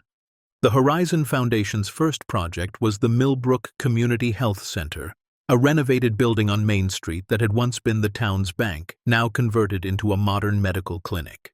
They hired Dr. Patricia Williams, a family practice physician who'd grown up in the area and wanted to return, offering her a salary competitive with city hospitals.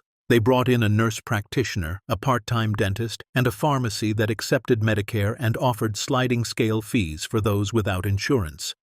The clinic opened in July. Margaret and Harold attended the ribbon cutting, standing in the back, refusing to be acknowledged publicly. They'd structured everything through the foundation, their names nowhere on official documents. But when Mrs. Chen's daughter, the one struggling with medical bills, got her diabetes medication for $15 instead of $300, she found Margaret at the grocery store and hugged her so hard they both cried. "I don't know how," she whispered, "but I know you had something to do with this. Thank you."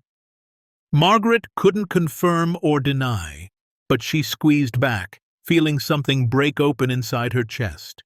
This was what purpose felt like. This was what making amends looked like. The second project was housing.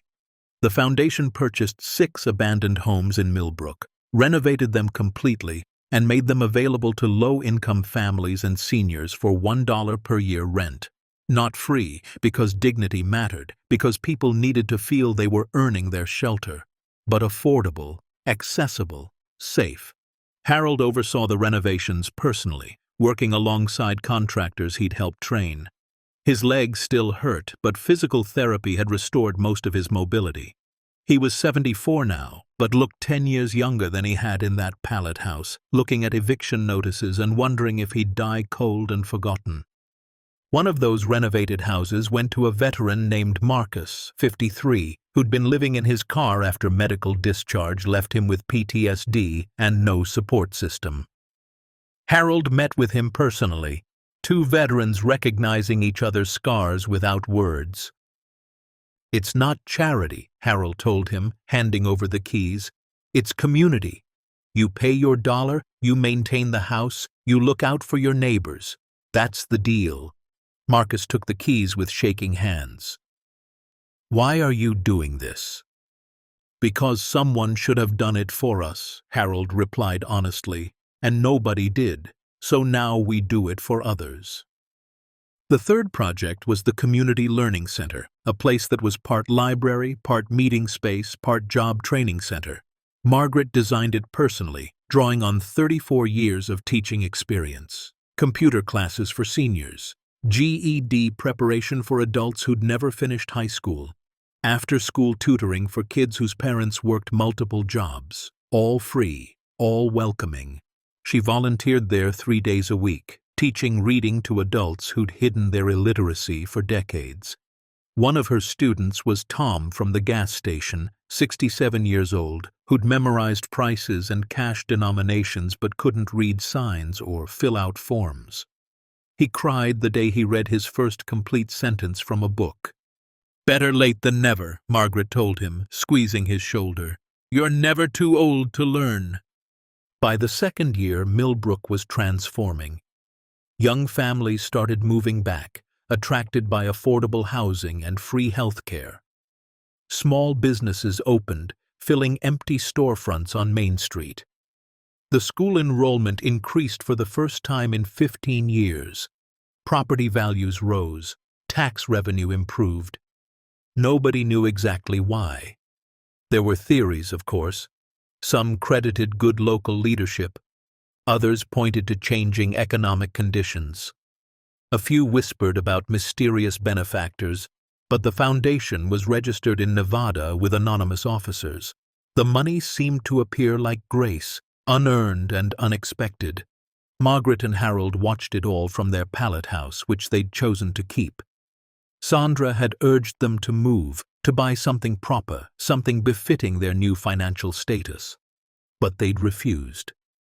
"This house saved us," Margaret said. "We're not leaving it." Instead, they renovated it properly. Professional contractors reinforced the structure, replaced the Pallet exterior with proper siding, installed real windows and insulation. The vault beneath was sealed permanently, filled with concrete, its secrets buried forever. Where darkness had held blood money, there was now only solid ground. But they kept one element of the original structure, a section of pallet wall preserved behind glass in their living room with a plaque that read, "From desperation, hope. From darkness, light. From nothing, everything." The house became a symbol without meaning to. People started calling it the Pallet House, not as mockery, but as reverence. The place where miracles began. Where two elderly people had survived homelessness and somehow sparked a community's renewal. Harold built a garden around it, vegetables and flowers growing in soil that had been barren. Margaret hosted community dinners there, tables set up in their yard, neighbors gathering to share food and stories. It wasn't grand, it was honest, and that made it sacred. By the third year, the Horizon Foundation had helped 473 families, provided over 32,000 medical appointments, and awarded 61 education scholarships. The foundation's endowment, carefully invested, generated enough annual returns to sustain all programs indefinitely. Margaret was 74 now, Harold 76. They moved slower, tired easier, but they moved with purpose. Every morning Margaret woke beside the man she'd loved for 56 years and felt gratitude so profound it sometimes overwhelmed her. They'd been given something impossible, a second chance when second chances didn't exist for people like them. Daniel Castellano never returned. Last they heard, he'd moved to Florida, still bitter, still convinced he'd been cheated. Let him think that. They'd made peace with where the money came from. It couldn't undo Vincent Castellano's crimes, couldn't bring back his victims, couldn't erase the suffering he'd caused. But it could prevent new suffering. It could catch people before they fell through cracks. It could be transformed, alchemized from lead into gold, from evil into grace. One evening, sitting on their porch watching the sunset paint the sky in shades of amber and rose, Harold asked the question that had been between them since the beginning. "Do you think we're good people?" Margaret was quiet for a long time. "I think we're people who did bad things for good reasons, and then tried to do good things to make up for it. I don't know if that makes us good, but it makes us human." "We stole from a dead mobster," Harold pointed out. "We borrowed from a dead mobster," Margaret corrected with a small smile, "and paid it back with interest to people who needed it more than anyone. Think that'll count when we're standing at the pearly gates?" "I think," Margaret said, taking his hand, "that we'll find out together, and that's all that matters." Sarah from the grocery store had a daughter named Emma, 8 years old, with leukemia. The treatment was working, but the bills weren't. The family was drowning, making impossible choices between medicine and mortgage. Margaret found out through community whispers, the kind of information that traveled through small towns like electricity through wire.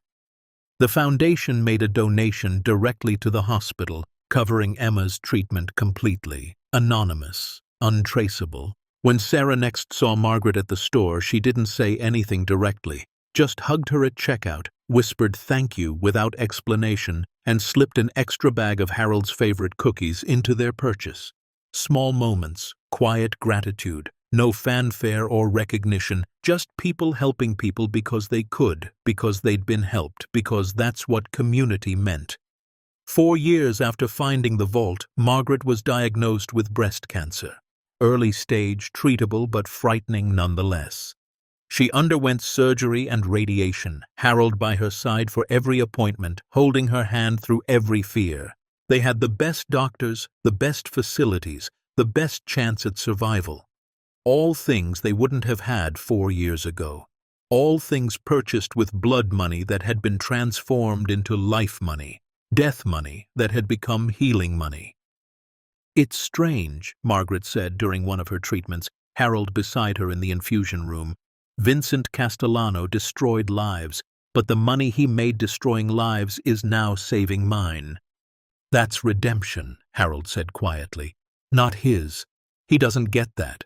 But redemption for the money itself, for the choices we made." Margaret survived. The cancer went into remission. She was 76, tired, but alive. More alive than she'd felt in years. The 5th anniversary of the Foundation's founding was marked with a community celebration, not for Margaret and Harold, who still refused public recognition, but for Millbrook itself. 5 years of renewal, of hope rekindled, of a community that had been dying but chose to live. The mayor, a young woman named Rodriguez who'd moved back to help care for her parents, gave a speech in the town square. 5 years ago, Millbrook was on every list of dying rural towns. Today, we're a model for rural revitalization. People ask me how we did it. I tell them the truth. We took care of each other. We remembered that we're not just individuals fighting for survival, but a community that rises or falls together. Margaret and Harold watched from the edge of the crowd, hands intertwined, faces lined with age and experience and hard-won wisdom. They'd started with nothing, less than nothing. They'd been 73 and 71, evicted, broken, with $200 between them and oblivion. Now they stood in a thriving town they'd helped revive, surrounded by people whose lives had been touched by their choices, their sacrifice, their stubborn insistence that desperation didn't have to mean defeat. "Was it worth it?" Harold asked quietly. Margaret looked around. At Emma playing with other children, healthy and laughing. At Marcus, the veteran, talking with Tom, both of them standing taller than they had years ago. At Mrs. Chen with her daughter, both healthy, both secure. At the clinic, the learning center, the renovated homes, all the small miracles that had grown from one impossible discovery. "Yes," she said. "Every moment of fear, every sleepless night, every moral compromise, it was worth it. Because they'd taken something terrible and made it beautiful. They'd taken money earned through suffering and used it to relieve suffering. They'd been given a chance when chances were extinct for people like them, and they'd used it not just to save themselves but to save others. That wasn't perfect, it wasn't clean, but it was real. And in a world that had forgotten people like them existed, that had abandoned them to die cold and hungry and alone, creating something real from nothing was its own kind of revolution. Anyone can make a difference if they're willing to see past their own needs and believe that hope, real hope, is built one quiet act of courage at a time. The sun set over Millbrook, casting long shadows across a town that had been dying but chose to live. In a small house that used to be made of rotting pallets, 2 elderly people sat on their porch, holding hands, watching the sky transform from day to night. They'd been homeless. They'd been hopeless. They'd faced a choice between survival and principle, and somehow found a way to honor both. They'd discovered a fortune built on crime and transformed it into community. They'd been forgotten by a system that discarded people like trash, and they'd refused to be thrown away. Their story wasn't neat, it wasn't simple, but it was true. And somewhere in America there are still pallet houses, still forgotten people, still communities dying because nobody remembered they existed. But there are also Margaret and Harold's, people who refuse to accept that this is how stories have to end. Because for them, and for everyone who has ever felt invisible, dismissed, or left behind, second chances don't just happen. They're built with desperation, determination, and the stubborn belief that tomorrow can be better than today. That money is just money, but what you do with it echoes in hearts and lives long after you're gone. And that echoing, that's not just survival, that's legacy. Margaret was 78 when Harold passed away peacefully in his sleep, hand in hers. No pain, no fear, just a gentle letting go after 58 years of holding on. She buried him in the Millbrook Cemetery under an oak tree, the same tree where they used to sit on difficult days, finding comfort in shade and each other's presence. His headstone was simple: Harold Turner. He built things that mattered, he loved well, he stayed. Margaret lived 3 more years, continuing their work, expanding the foundation, touching more lives. When she passed at 81, the entire town came to her funeral. Not because she'd been rich, though she had been. Not because she'd been powerful, though her influence was profound. But because she'd been kind when kindness was scarce. Because she'd remembered what it felt like to have nothing and made sure others didn't have to feel that way. Her headstone matched Harold's: Margaret Turner. She taught people to read, to hope, to rise. She loved well. She stayed. Between the stones, a small plaque added later by community vote, they found fortune in desperation and transformed it into grace. They proved that redemption is possible, that second chances exist, and that broken people in broken places can create the most beautiful change. The Horizon Foundation continues today, managed by professionals but guided by principles Margaret and Harold established. Every year, it helps hundreds of families. Every year, communities strengthen. Every year, people who thought they were forgotten discover they're remembered.